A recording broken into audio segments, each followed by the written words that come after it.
नमस्कार। आज हम पढ़ेंगे पाठ 5 संज्ञा। संज्ञा को अंग्रेजी में नाउन भी कहा जाता है। बच्चों, इस संसार में हर प्राणी, वस्तु, सभी का कोई ना कोई नाम अवश्य होता है।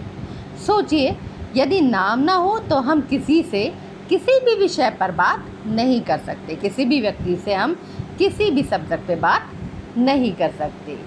ये नाम ही संज्ञा कहलाते हैं। एक उदाहरण के माध्यम से हम इसे समझते हैं। मोहिका एक अच्छी लड़की है। वह घर में माता पिता की लाडली है। विद्यालय में भी सब उसकी प्रशंसा करते हैं। उसे अपने खिलौनों और कुत्ते टॉमी से प्यार है। उसे नए कपड़ों और जूतों का शौक है। इस उदाहरण में हमने देखा कि मोहिका, लड़की, माता पिता, कुत्ता और टॉमी ये सभी प्राणी हैं या फिर व्यक्ति हैं। उसके वस्तु हैं खिलौने, कपड़े, जूते। स्थान घर और विद्यालय। भाव जो है वो है हमारा प्रशंसा और प्यार। तो हम कह सकते हैं कि संज्ञा जो है वो उन शब्दों को, जिन शब्दों से किसी प्राणी, व्यक्ति, स्थान अथवा भाव के नाम का बोध होता है, उसे हम संज्ञा कहते हैं। या जो शब्द किसी प्राणी, व्यक्ति, वस्तु अथवा स्थान या भाव के नाम का बोध कराते हैं, उन्हें संज्ञा कहा जाता है।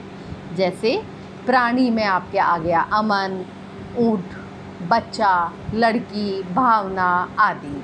वस्तु में दीवार, कागज़, पलंग, मेज़ आदि। स्थान में आपके आ गया भारत, दिल्ली, पंजाब, जम्मू आदि। भाव आपके आ गए हैं सर्दी, सुंदरता, मिठास, बचपन, प्यार, प्रशंसा। ये सभी जो हैं वो आपके भाव आ गए हैं। तो संज्ञा, नेक्स्ट अब हम पढ़ेंगे कि संज्ञा के कितने भेद होते हैं। संज्ञा के 3 भेद होते हैं: व्यक्तिवाचक संज्ञा, जातिवाचक संज्ञा और भाववाचक संज्ञा। सबसे पहले हम पढ़ेंगे व्यक्तिवाचक संज्ञा कि व्यक्तिवाचक संज्ञा क्या होती है।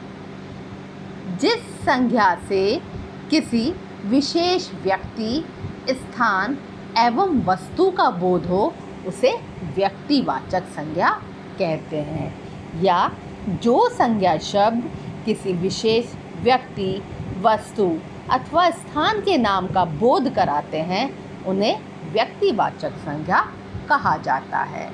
उदाहरण देखिए, महेंद्र सिंह धोनी भारत का महान बल्लेबाज है। स्वामी विवेकानंद हमारे देश की महान विभूति थे। हरि प्रसाद चौरसिया प्रसिद्ध बांसुरी वादक हैं। इन वाक्यों में किसी विशेष व्यक्ति, विशेष वस्तु, विशेष स्थान के नाम का बोध करा रहे हैं। तो अतः ये सभी जो हैं वो व्यक्तिवाचक संज्ञाएं हैं।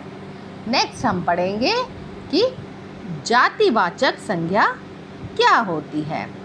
जातिवाचक संज्ञा जो संज्ञा शब्द किसी जाति के एक ही प्रकार के प्राणियों की बोध कराते हैं या बोध कराते हैं, उन्हें जातिवाचक संज्ञा कहते हैं। या जो संज्ञा शब्द विशेष व्यक्ति, प्राणी, वस्तु या स्थान के नाम का बोध ना कराकर उनकी पूरी जाति के बारे में बोध कराते हैं, उसे जातिवाचक संज्ञा कहते हैं। जैसे उदाहरण देखिए, मेरे देश में अनेक नदियाँ बहती हैं। हमारे शहर के आसपास कई गांव हैं। हमें पशु पक्षियों से प्रेम करना चाहिए। तो इन उदाहरणों में किसी विशेष व्यक्ति, वस्तु, स्थान आदि का बोध ना होकर संपूर्ण जाति के प्राणियों, वस्तुओं और स्थानों का बोध हो रहा है या करा रहे हैं। जैसे नदियाँ में संपूर्ण नदियाँ जो भी हैं, गंगा, यमुना, ब्रह्मपुत्र, कृष्णा, कावेरी, ये सभी आ रही हैं। अगर मैं कहती कि हमारे भारत की पवित्र नदी गंगा है तो वो मैं व्यक्तिवाचक संज्ञा को उपयोग करती। यहाँ मैंने कहा है मेरे देश में अनेक नदियाँ हैं, तो मैंने सभी नदियों के बारे में बताया है, संपूर्ण नदी जाति के बारे में।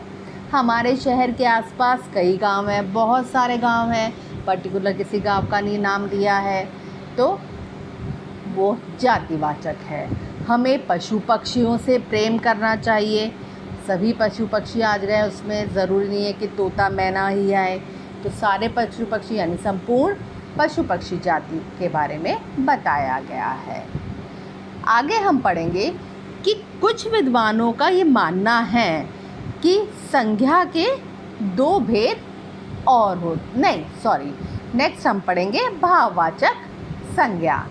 भाववाचक संज्ञा जो संज्ञा शब्द, गुण, धर्म, कर्म, दशा, अवस्था आदि भावों का बोध कराते हैं उन्हें हम भाववाचक संज्ञा कहते हैं। या जो संज्ञा शब्द भाव के नाम का बोध कराते हैं, भाव यानी हमारे मन के भाव जो होते हैं उनका बोध कराते हैं, उन्हें हम भाववाचक संज्ञा कहते हैं। जैसे इस कमरे की लंबाई अधिक है, बचपन की बातें मुझे आज भी याद हैं, हवाई जहाज़ के उड़ान भरते ही वह लौट पड़ा। इन वाक्यों में गुण, दशा, अवस्था आदि भावों का बोध करा रहे हैं, तो ये सभी भाववाचक संज्ञाएं हैं। भाववाचक संज्ञा यानी कि जो भाव के नाम का बोध कराते हैं।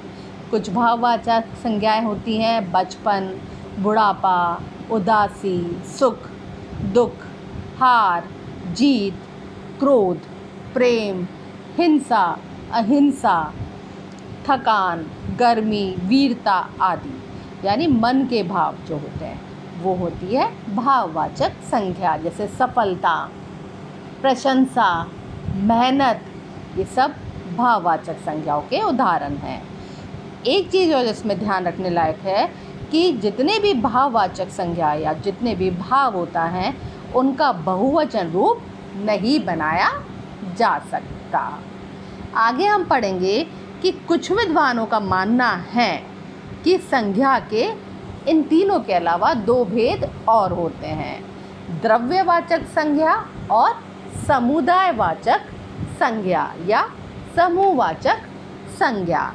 तो सबसे पहले हम पढ़ेंगे कि द्रव्यवाचक संज्ञा क्या होती है। द्रव्यवाचक संज्ञा जिन संज्ञा शब्दों से किसी द्रव्य या धातु का बोध हो उन्हें द्रव्यवाचक संज्ञा कहते हैं। या जो संज्ञा शब्द किसी द्रव्य, पदार्थ, धातु आदि का बोध कराते हैं उन्हें द्रव्यवाचक संज्ञा कहते हैं। जैसे उदाहरण के माध्यम से इसे समझिए। कुम्हार मिट्टी के बर्तन बनाते हैं। स्वर्ण आभूषण यानी गोल्ड से बने हुए आभूषण, ज्वेलरी जो होती है, अत्यंत सुंदर लगते हैं। पुराने समय में तांबे के बर्तन बनते थे। लोहा अत्यंत उपयोगी धातु है। उपयुक्त उदाहरणों में मिट्टी, स्वर्ण यानी गोल्ड, चांदी, सिल्वर, तांबा, लोहा ये द्रव्य हैं, अतः ये सभी द्रव्यवाचक संज्ञाएं हैं। जैसे इसे और उदाहरण के माध्यम से हम समझ सकते हैं, जल ही जीवन है, ये द्रव्यवाचक संज्ञा है। सोना चांदी कीमती धातु हैं, सोना चांदी द्रव्यवाचक संज्ञा है। गेहूं की फसल अच्छी हुई है, गेहूं द्रव्यवाचक है। तो ये सब जो है द्रव्यवाचक संज्ञाएं हैं।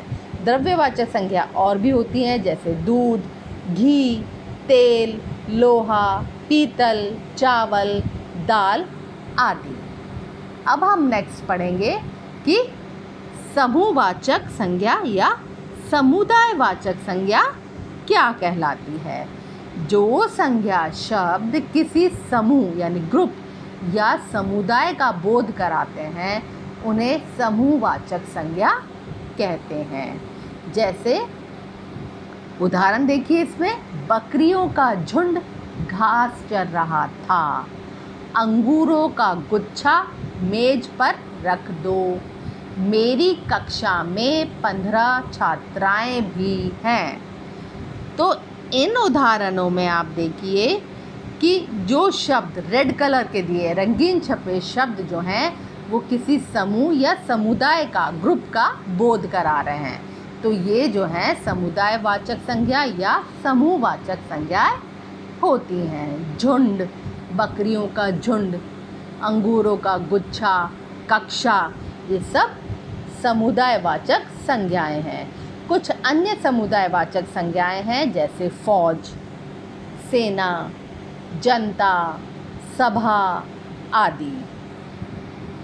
अब हम सीखेंगे कि भाववाचक संज्ञाओं की रचना किस प्रकार की जाती है। जातिवाचक संज्ञा सर्वनाम, विशेषण और क्रिया शब्दों से भाववाचक संज्ञा का निर्माण किया जाता है या बनाई जाती हैं। यानी कि जातिवाचक संज्ञा से आप भाववाचक संज्ञा बना सकते हैं, सर्वनाम से बना सकते हैं, क्रिया से बना सकते हैं, विशेषण से बना सकते हैं और इन सभी से आप भाववाचक संज्ञा बना सकते हैं। सबसे पहले हम देखेंगे कि जातिवाचक संज्ञा से भाववाचक संज्ञा किस प्रकार बनाई जाती है। बच्चा एक जातिवाचक संज्ञा है, तो इससे हमने बनाया भाव बचपन, बाल से बनाया बालपन, लड़का से बनाया लड़कपन, मानव से मानवता, पशु से पशुता। नेक्स्ट हम सीखेंगे कि सर्वनाम शब्दों से किस प्रकार भाववाचक संज्ञा बनती है। सर्वनाम शब्द है अपना, इससे बना अपनापन, आप से बना आपा, मम सर्वनाम शब्द है, इससे बना ममता या ममत्व, निज से बना निजता या निजत्व। ये हमने देखा कि सर्वनाम शब्दों से भाववाचक संज्ञा किस प्रकार बनाई जाती है। आगे हम देखेंगे विशेषण शब्दों से भाववाचक संज्ञा शब्द बनाना। विशेषण शब्द है सुंदर, सुंदर से बना सुंदरता, खट्टा से बना खटास, सफ़ेद से सफ़ेदी, हरा से हरियाली, अच्छा से अच्छाई, भला से भलाई। क्रिया शब्दों से भाववाचक संज्ञा बनाना। क्रिया शब्द है लिखना, इससे बना लिखाई, बुनना बुनाई, थकना थकावट, पढ़ना पढ़ाई, पीसना पिसाई, मिलाई से मिलावट, सिलना से सिलाई, लड़ना से लड़ाई, चढ़ना से चढ़ाई। तो ये हमने देखा क्रिया शब्दों से भाववाचक संज्ञा किस प्रकार बनाई जाती है। इस प्रेजेंटेशन में हमने जाना कि संज्ञा क्या होती है। जिन शब्दों से किसी प्राणी, व्यक्ति, स्थान अथवा भाव के नाम का बोध होता है उन्हें हम संज्ञा कहते हैं। संज्ञा के तीन भेद होते हैं, व्यक्तिवाचक संज्ञा, जातिवाचक संज्ञा और भाववाचक संज्ञा। कुछ विद्वानों का मानना है कि संज्ञा के दो भेद और होते हैं, द्रव्यवाचक संज्ञा और समूहवाचक या समुदायवाचक संज्ञा।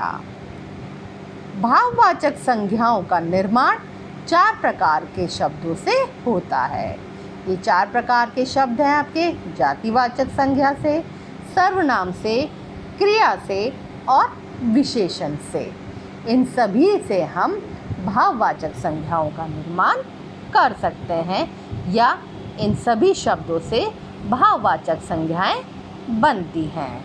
आशा करती हूँ इस प्रेजेंटेशन के माध्यम से आपको संज्ञा एवं उसके भेद समझ आए होंगे।